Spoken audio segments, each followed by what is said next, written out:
Thank you for being here. We have approximately 40 minutes to solve the mystery of existence.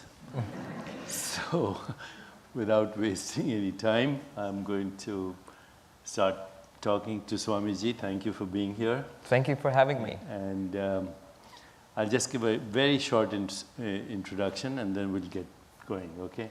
So how many people here have heard the phrase, the hard problem of consciousness? How many people have not? Okay. Well, if you do a Google search and you ask what are the 150 open questions in science, the first open question in science is what's the universe made of? And the answer is we don't know, because 96% of the universe is mysterious dark energy, dark matter. I'm not going to go into that. 4% of the universe is atomic. Of the 4% of the universe that's atomic, 99.99% is invisible interstellar dust, so we can't see it. The visible universe, which we are now told, according to the scientific model, is 2 trillion galaxies, 2 trillion galaxies. So we live in the Milky Way galaxy with 100 billion stars. Next door is Andromeda, same number of stars, Virgo, on and on, keep going, 2 trillion galaxies, 700 sextillion planets, I don't even know how to write that, and according to current scientific models, trillions, uncountable trillions of planets, possibly 60 billion habitable planets in our own galaxy, based on what they call the Goldilocks zone. That's only 0.01% of the universe. That's 0.01. The rest is unknown or unknowable. And the 0.01% that's atomic, if you go deep into the nature of atoms, they become particles, and then particles have this mysterious behavior that when they're not being looked at or they don't interact with other particles, they become waves. And unlike particles which are units of mass and have units of mass and energy, waves just exist as possibilities. Bottom line, the universe is made out of nothing. So why does it look like this? That's the hard problem of consciousness. Why does it look like this? How do atoms and molecules in the brain or electrical impulses create this experience? This experience, the experience of your own body, the experience of your own mind. And actually most people now think this hard problem is unsolvable if you think of matter as foundational. If matter is the ontological primitive, then the problem is unsolvable. So that's why we have Swamiji. He's going to solve the problem for us very quickly by telling us there's no hard problem at all if you take the reverse point of view, and that is consciousness is fundamental and matter is a human construct. But without now me going on and on, Swamiji, Vedanta has solved this problem. What is Vedanta? Well, thank you for the introduction, Deepak. Vedanta is a philosophical system or a family of philosophical systems based on very ancient texts called the Upanishads. And these Upanishads are the highest teachings of the Vedas. The Vedas, as we know, are very ancient scriptures of the Hindu religion. So these Upanishads, they contain certain insights about who we are, what we are, and what reality is. The rishis, the ancient sages who came upon these insights, they found that by knowledge of these insights, by getting these insights, it actually it solves the very human problem of suffering, the problem of death, of meaninglessness. The crucial human problems, they are actually solved if you have knowledge about what we are and what this reality we live in is what we are experiencing. If you want me to put it in one sentence, and happily we can do that, the sentence is that thou art. You are. Tattvamasi. It means there is an absolute reality of this universe which can be known or realized, and luckily for us, we are that absolute reality. Tattvamasi means that you are that absolute reality of which entirety of this universe and the person you experience yourself to be, these are manifestations of that one absolute reality, which is called Brahman in the Upanishads. Tattvamasi means that thou art, and this identity is the essential teaching of Vedanta, and they claim that it actually can be experienced in life. It's not speculation. It can be experienced, and it must be experienced in order to overcome suffering. So this is basically the core teaching of Vedanta. And that absolute reality is usually expressed in English as pure consciousness. Would you say that? Pure consciousness or pure existence. The Sanskrit terms are sat, which means pure being or isness, existence. Chit, which means awareness, consciousness in itself. But also, happily, and pun intended, ananda, which means happiness. So, joy or bliss. So, as Swami Vivekananda put it, existence itself, consciousness itself, and bliss itself. That is the nature of the ultimate reality which Vedanta speaks about. So let's now use one term for convenience, Sat Chit Anand, just for lack of, for economy of expenditure of energy. Let's just use the word consciousness. Absolutely. And so consciousness is the basis of every experience we have, whether it's mind or body or the universe, right? Right. So give your definition of consciousness and how you would explain. You've got only the easiest questions for me. Give your definition of consciousness. In fact, it is interesting that we live in interesting times. So I was just talking to Deepak a little while ago. Consciousness studies has become very important in the last 20-25 years. Scientists were not so interested in consciousness until about 25 or 30 years ago. But right now, consciousness studies is booming. There are psychologists are obviously interested in it. Neuroscientists are interested in it. Linguists and philosophers and people. Cosmologists are interested in it. Computer scientists are interested in it. So you think that all of these people are interested, so they know what they're talking about. Well, they cannot agree on what they're talking about. What is the definition of consciousness? There is no consensus. There are multiple definitions of consciousness, but none of them are acceptable across the board. In fact, a friend of mine who's a mathematician and a monk, he told me that I don't take this entire field of consciousness studies too seriously. I said, why ever not? Because it seems to be what we are doing as monks. He said, any field of study where you cannot define the subject of study is not yet a mature field of study. All right, now what Deepak is asking me is, give me a definition of consciousness. So I'm going to give you a definition of consciousness from the Vedanta perspective, where actually they are very clear on what they mean by consciousness. Get this. Whatever you are aware of is not consciousness. It's what is called a via negativa definition, a definition by exclusion. That means anything that you're aware of. Right now you are aware of sights and sounds and smells, all of this. So they are objects of consciousness, you are aware of them, and that which is aware of them is consciousness. So then consciousness is basically awareness of experience, right? Is the awareness in which experience becomes possible. Yeah. So here, I attend these conferences that you're talking about, and people come up with all kinds of definitions. So some materialists say consciousness is first-person experience. Others say consciousness is the knowing element in every experience. But I think the non-dualists these days, a lot of non-dualists in the West too, they're saying that consciousness is the knowing element in every experience. So right now you know that you're having this experience. You also know that you have a body.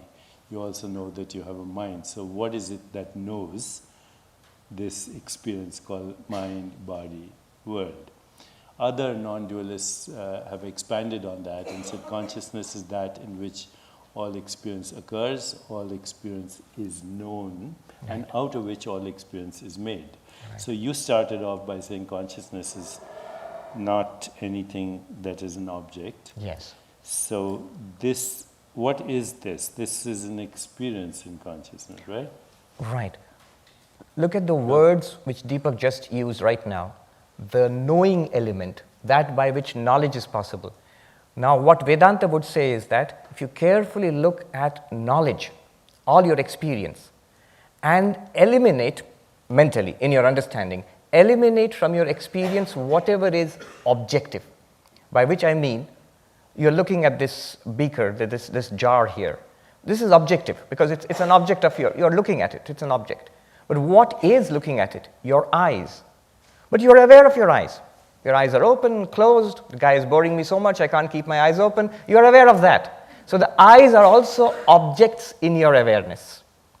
Now, you are aware of your eyes with your mind. You're thinking about your eyes. So the thoughts in the mind, you're also aware of that. So even the thoughts in the mind are objects of awareness. In this way, if you eliminate, again in understanding, everything that is objective, everything that is an object in your experience, you are left with consciousness as it is. And don't try to catch it. Now we'll get consciousness as it is. You will never get it that way because that would be an object. So it is the you, the real you. In fact, one definition of consciousness offered by one of the disciples of the great Shankaracharya, in Sanskrit, anidam chaitanyam. Very elegant definition. What is it? Not this awareness. From your awareness, from your experience just now, if you eliminate in your understanding everything that you can call this jar, this body, this eye, this mind, this thought, if you eliminate that which shines upon all of them, that is consciousness. And what shines is the knowing element. So as Swamiji said, you can't go looking for consciousness because it is that which is doing the looking, right? You can't find it out there because it's that which is looking at what's out there. But let's go a little deeper further. Now that you have created the basis now that consciousness is not an object. The object is experience in consciousness. Now this is also an object, right? This body is also an object. And the thoughts are also an object. Right. So can we say, let's say you're a baby, you just showed up in the world, which by the way has already been interpreted for every baby for 2,000 plus years, ever since people started to speak in language and created culture and started telling stories. People started interpreting experience. And we are born into an interpreted world before we are born. You see, you're a baby. What you see here is not a shoe. You see a color, a shape. Right. If you touch it, it's a sensation. If you can smell it, taste it if you want, but or make noise out of it. Yeah. So these are sensory experiences, right? Without labels. Right. But then humans create labels and create constructs. We call that a shoe, we call this a hand, we call this a body, we call this the world. Right. And then we give names, and you were earlier on explaining to me, this is the whole phenomenon that we call Nam Rupa. Right. But this naming creates a human construct of what is really a sensory perception, which in turn is a mental activity, which in turn, as you just said, is an activity in consciousness. Right. So if we take that literally, yeah. then this is also made out of consciousness. This is, I think, Deepak's favorite theme, that everything is made out of consciousness. But here's the thing here, because that's what one of the schools of Vedanta, Advaita Vedanta, these Upanishads I was speaking about. So great philosophers came along and they took these Upanishads and they developed very complex but very coherent and consistent systems of philosophy based on these Upanishads. So they became the different schools of Vedanta. One school which is very well known is Advaita Vedanta, non-dual Vedanta. There, the idea is that not only are you consciousness, but then everything else is also consciousness.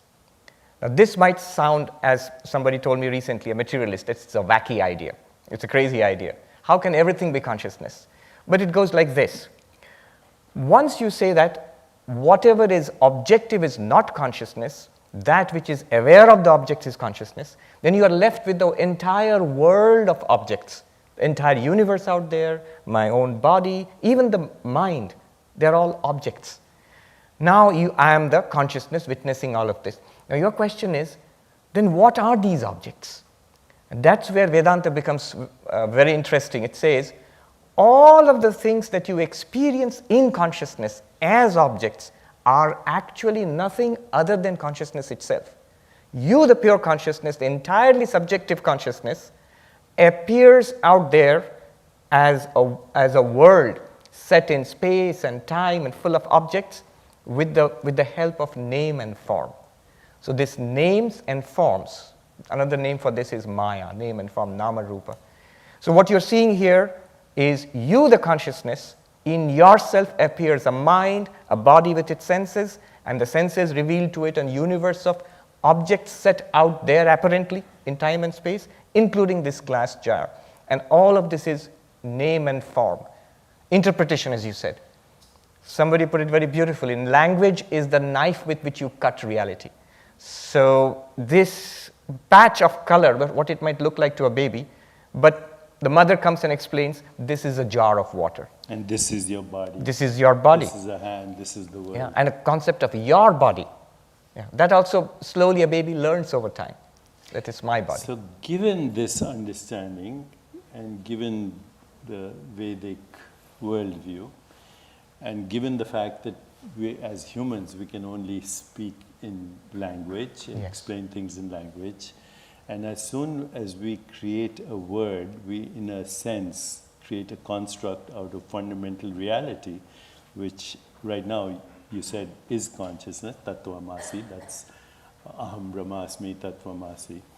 Given this construct, for our audience who's not familiar with these terms, can you help explain the difference between Jeeva, Atman, Brahman? And then let's go further after that. Oh, this is an opportunity to get Vedanta in less than an hour. Okay, so we can't waste time. Let's get it all out here. Oh, Vedanta 101 then. Yeah. Yes. That absolute reality which Vedanta speaks about is called Brahman. And the word Brahman, etymologically, if you look at it in Sanskrit, it simply means the vast. That which has no limit, just the vast. It's not the name of a particular god or anything like that. It's just the limitless, the vast. Infinite. The infinite. And by the way, when you talk about infinite, a mathematician or a scientist might want to ask you, what exactly do you mean by infinite? Because there are precisely defined infinites, more than one infinite in mathematics, for example. Vedanta has a very precise definition of the infinite. It says, that which is not limited in space, time, and object is the infinite. In Sanskrit, desha, kala, vastu, paricheda shunyam, devoid of limitations in time, space, and object. What are limitations in time? Born at this time, dying at this time, created and destroyed. So that's a limitation in time. If you do not have a limitation in time, what happens? You're eternal. There's no point where you are that is created, no point where it is destroyed. So here's a very important thing to understand. Eternal doesn't mean stretching in time forever. Eternal means timeless, not in time at all. You're right. It's not something which lasts a long time. That's one way of understanding eternal, but that's just a preliminary step. The real thing is your time is in you. You might ask, that sounds confusing. What do you mean time is in you? Vedanta means it in a very simple sense. When you experience time, right? That Tim just told us we're going to wrap up by 8:30. So it's in Tim's consciousness all the time that we're going to wrap up at 8:30. 8:30 is not aware of Tim. Tim is aware of 8:30. That's all that Vedanta means when it says that time is in consciousness and not consciousness in time. Another human construct.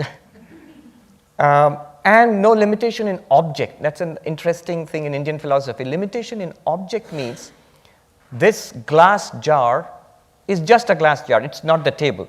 It's not Deepak or me. So each object has its own identity and it's different from everything else. That's called limitation by object.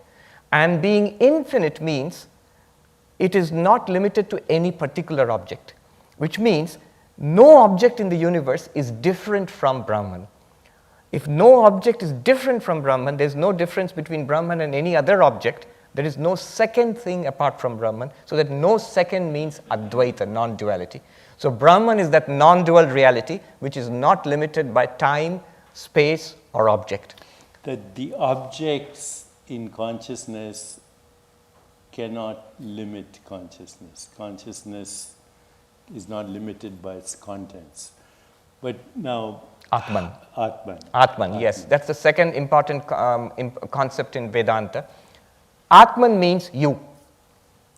So when Vedanta says that thou art, what it basically means, Brahman is equal to Atman. It means that that infinite reality, not limited by time, space, and object, is you.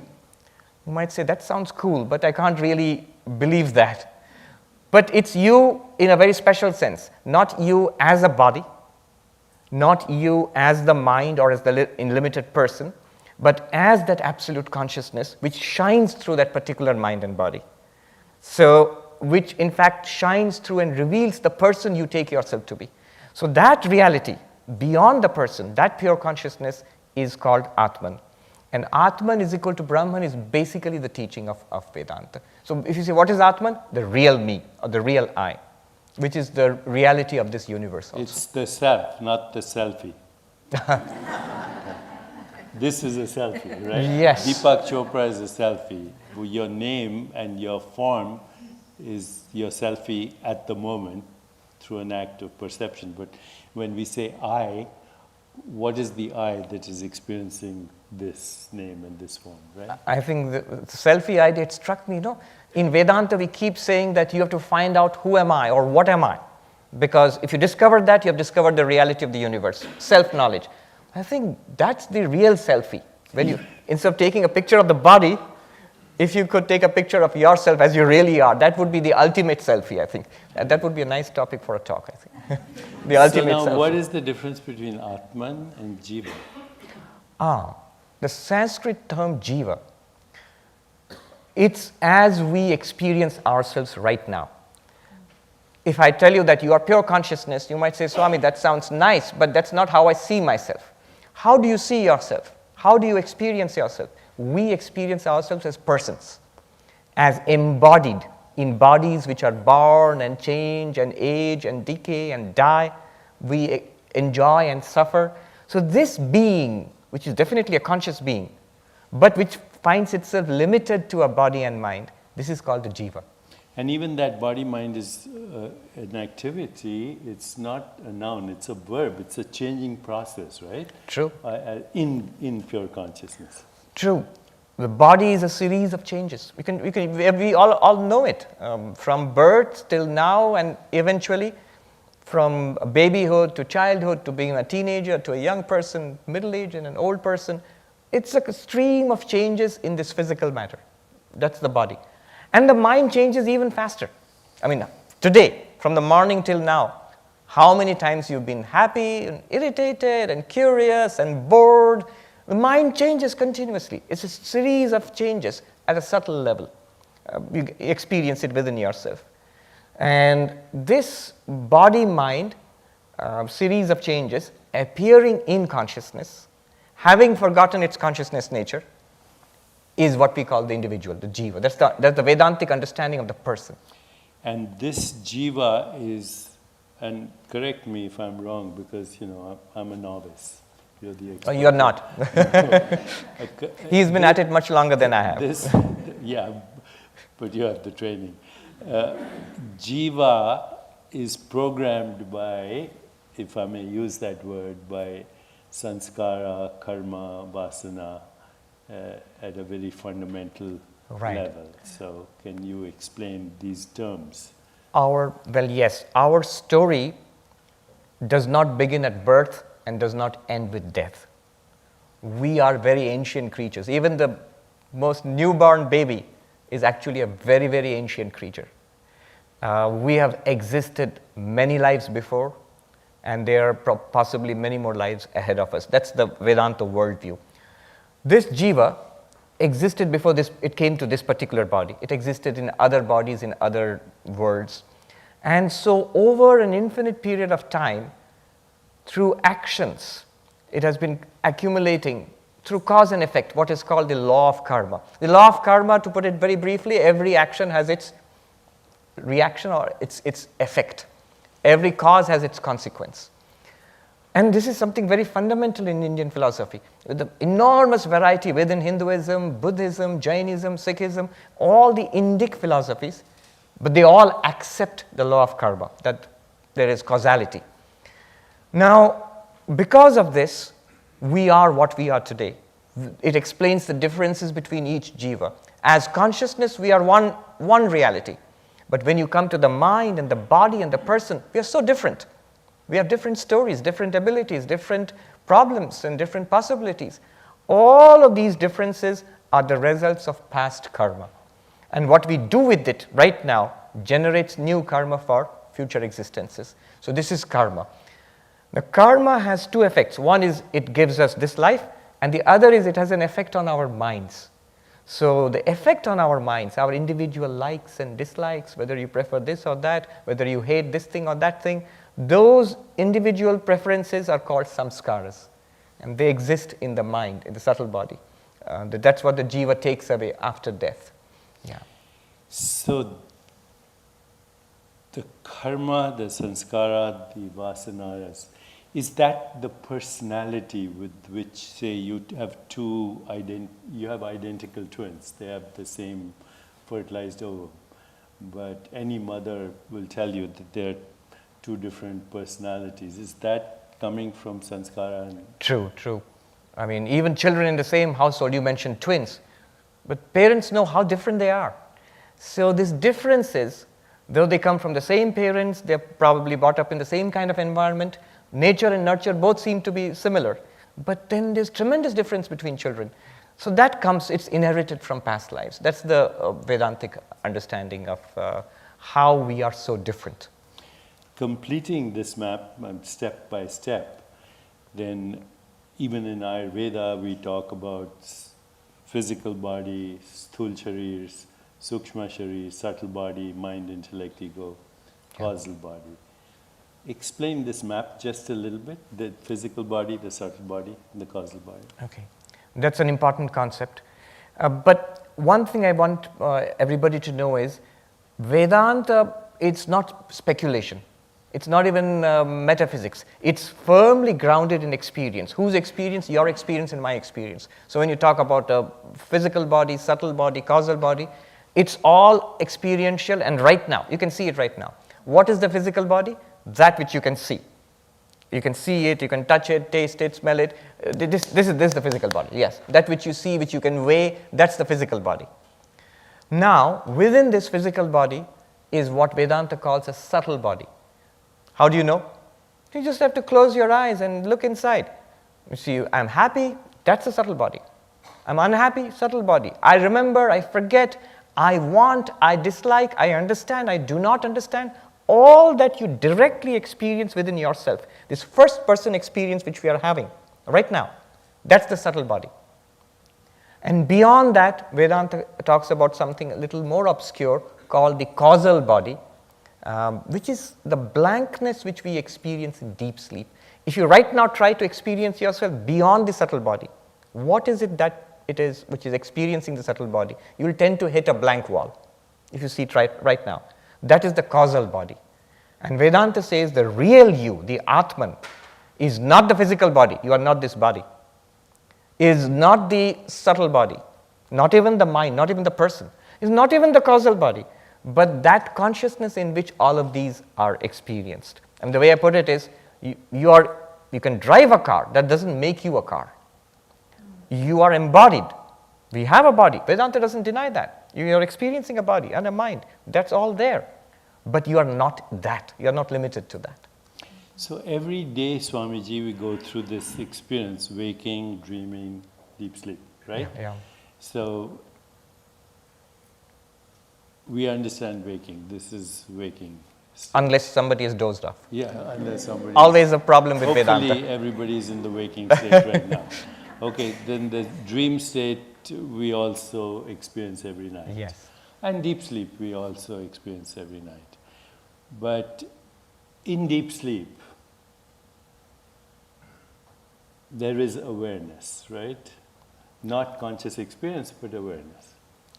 He has touched upon a very important subject. If you are saying that you are awareness, I am awareness, and this is constant, body changes, mind changes, then somebody might ask, what about deep sleep? What about the stages we call unconscious or under anesthesia? There's no awareness, there's no consciousness there. So where is this pure consciousness Vedanta talks about? Vedanta insists there is consciousness there. And that's where you begin to understand what Vedanta means by consciousness. See, a fundamental difference has to be understood here in concepts. Normally, in ordinary discourse, especially here in the West, we take the mind to be consciousness. So hearing, smelling, touching, talking, thinking, desiring, willing, remembering, this is called consciousness. But what Vedanta says is, this is consciousness plus the activity of the mind. So all the changes that you see are the mind, but consciousness is not the mind. It reveals the activity of the mind. And when the mind shuts down in deep sleep, the blankness, that nothingness that you experience in deep sleep, it's still an experience. I put it this way, deep sleep is not an absence of experience. It is an experience of absence. So that's what Vedanta, experience comes when consciousness has an object. In deep sleep, consciousness has no object because the world is not revealed, body has shut down. You're not using the body to experience the world. The mind is shut down, there are no dreams. So because there are no objects, it seems to be nothing. But you do wake up and then you do say, I slept like a log, I didn't know anything. I slept like a baby. I slept like a baby. This phrase is there, similar phrases are there in every language showing that it's a common experience across all humanity. So that means it's an experience. It's not nothing. So there is consciousness in deep sleep. That's what, in fact, a recent book which talks about the phenomenon of that consciousness is there in deep sleep. It's called Waking, Dreaming, Being by Evan Thompson, who's a philosopher in the University of British Columbia. He says that even in deep sleep you have to admit consciousness, and he makes an interesting comment at the very beginning. He says that consciousness studies didn't begin 25 years ago. It began with the Upanishads 5,000 years ago. And he makes a tremendous statement. He says we should not date our history from AD and BC.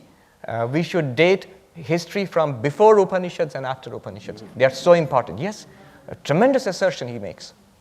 Let's talk about deep sleep and the relationship. Is deep sleep a kind of a clue, a window to what we call death?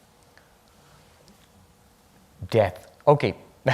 Because now we are moving into grim subjects. When we go into, in India, when they do a cremation or frequently Bhagavad Gita is quoted. Chanted, yeah. And Lord Krishna says, the real you is not subject to birth or death, water cannot wet it, wind cannot dry it, weapons cannot shatter it, fire cannot burn it, ancient weapons cannot cleave it, it's unborn, it's not subject to death. Right. And many swamis like yourself, when they say what happens to you after death, their answer is, I was never born, which is very confusing to people.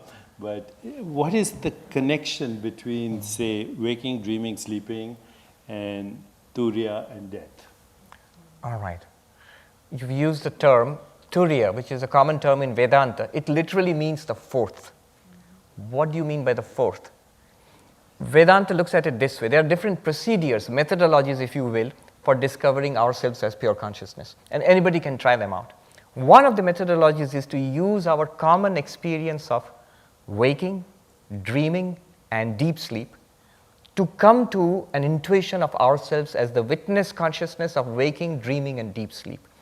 When you are identified with this person, this waking person, you are called the waker. Call it the first. When you are identified with the person you are in the dream, you're not aware that you're dreaming. It's a dream which you realize later, but you were there in the dream as a person. That person is we call it the dreamer. Then deep sleep, that consciousness associated with deep sleep, when you wake up and say, I slept like a baby, call it the third, the deep sleeper. So you have the waker, the dreamer, and the deep sleeper. And these are the three which we are used to. We think of ourselves as, this is our experience.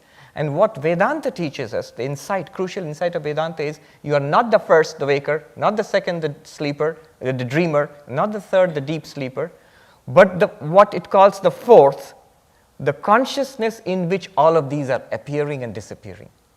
So the consciousness is apart from these three and yet underlying all of these three. That fourth is called Turiya. And that is not subject to birth, death. That is not subject to birth and death. What is subject to birth and death? The body.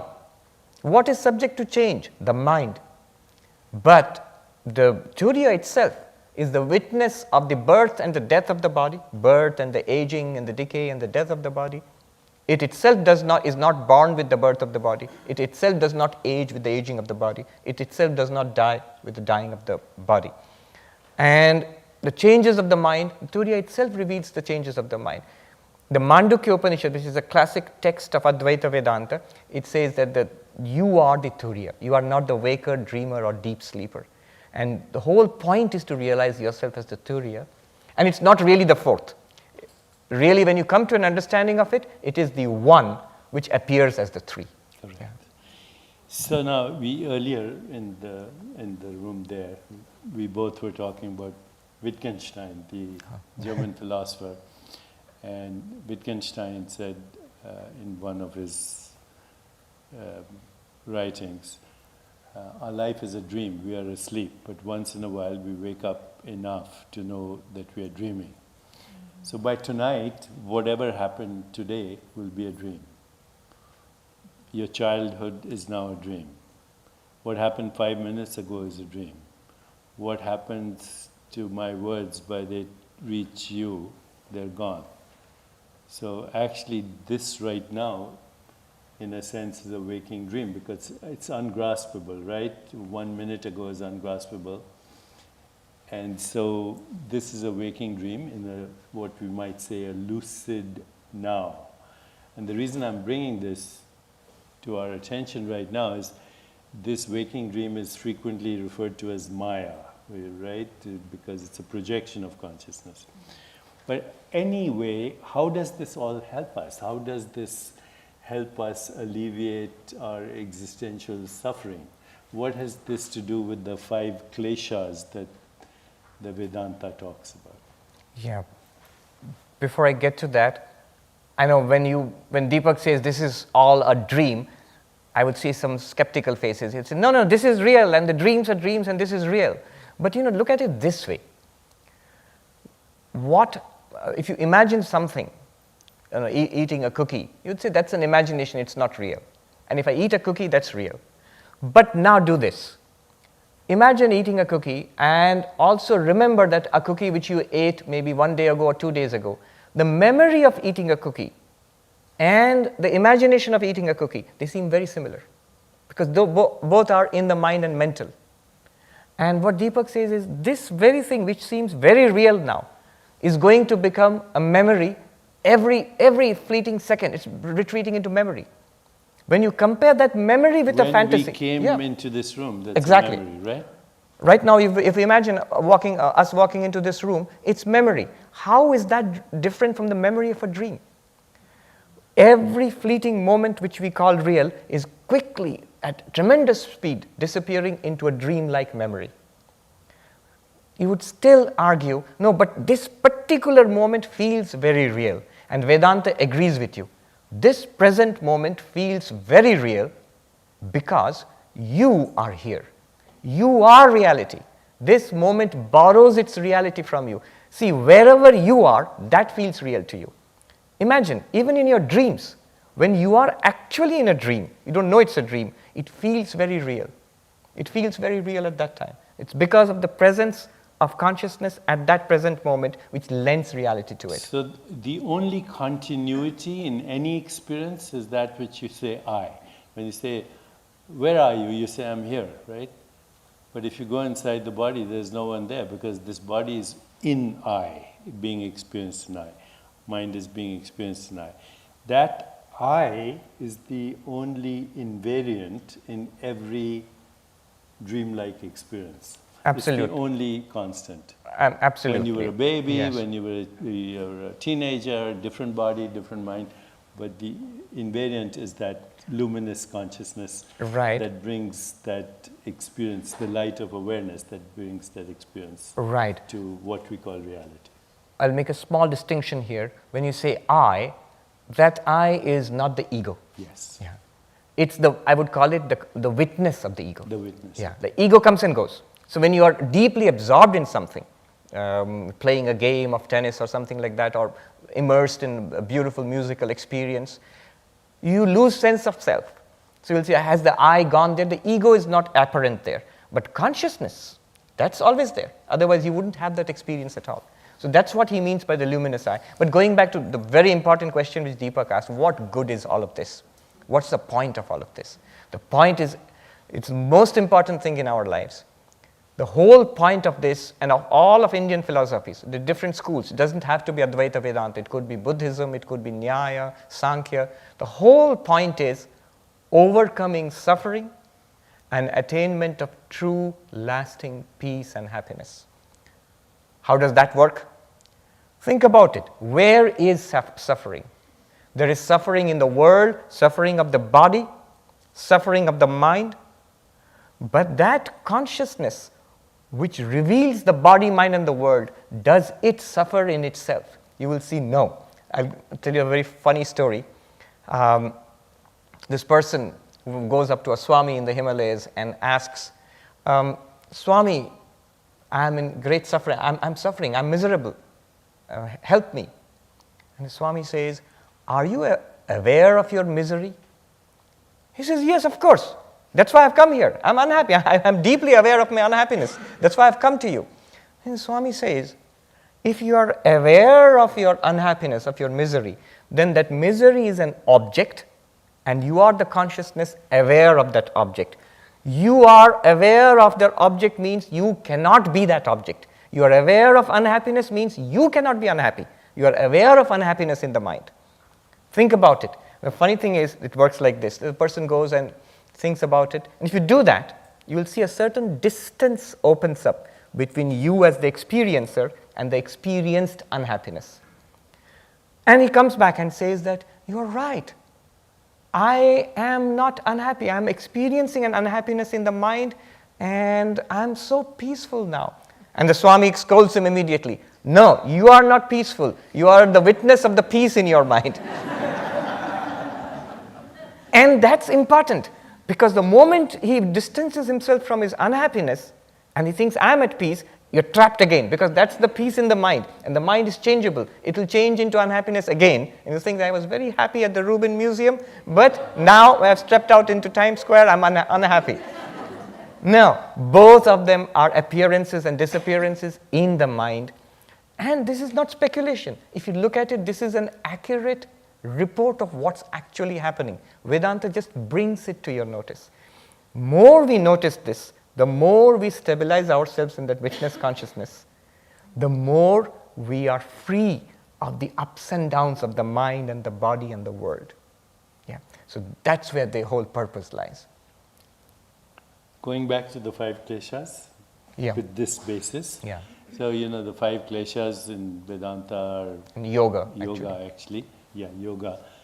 Not knowing the true nature of reality, grasping and clinging, that which is ungraspable, fear of impermanence, identifying with the ego, the fear of death. They're all connected, right? Right. So if we ask this question, what am I?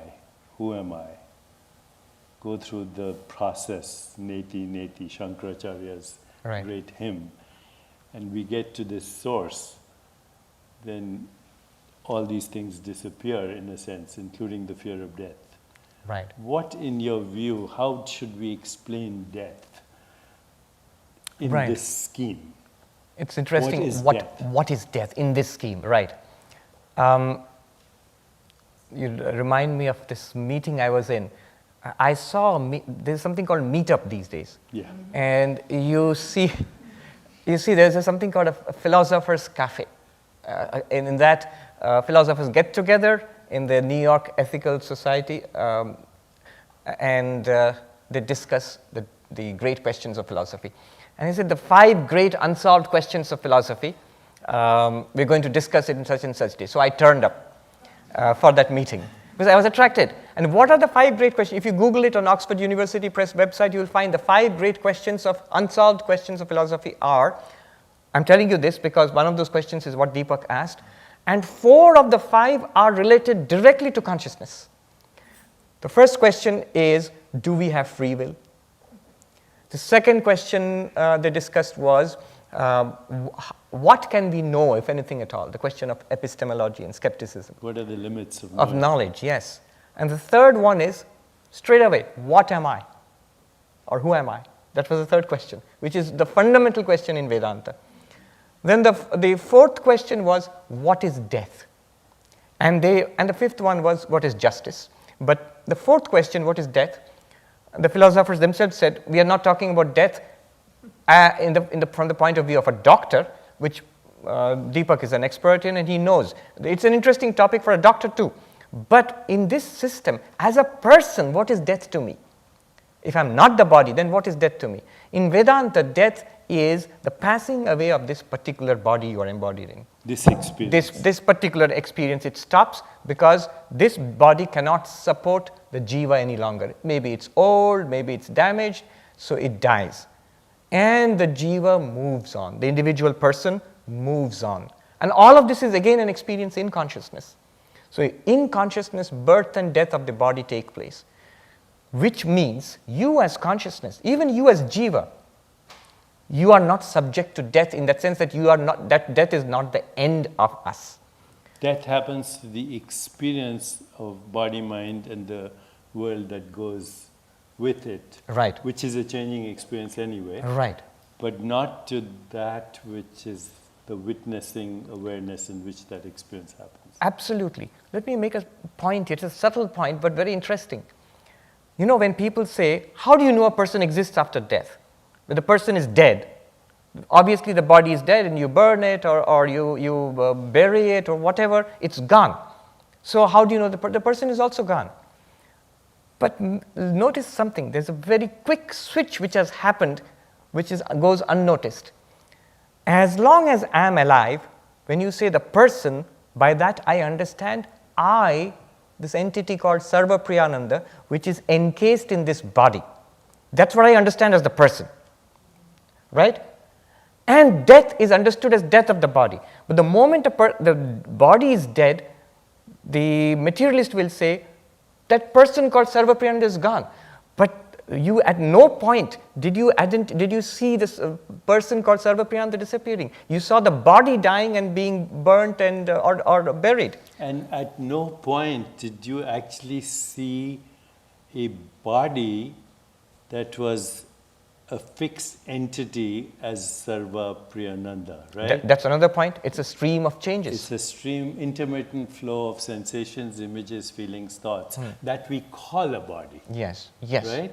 In fact, this lady, she told me in Santa Barbara, she's a nun there, she said, recently Swami was passing by a shop window and I saw my reflection in the window and I thought, who is this old lady? And I said, Swami, life went by so fast. I still think of myself as a 20-something. Yeah, the I never changed, right? Yes. Only the experience of the I changed. Yeah. As this body, this mind, this experience of the world. Right. So death from a Vedantic perspective or a yogic perspective is the moving on of the Jeeva from one non-functional body to another experience in maybe another body. So you started off by saying this is not philosophy, this is actually not even religion in a sense. It's not a system of thought, it's based on experience and knowledge directly. And that comes from, I would say, yoga, right? The word yoga implies union with the self. I would, in fact, it's equally true to say that it's all of these. You can regard Vedanta as a philosophy, Advaita as a philosophy, and certainly it is taught in departments of philosophy in India. You can regard it as a system of thought, you can regard it as a religion, because it's actually the foundation of religion. I would look at it that way. Religious experience. Yeah, the foundation.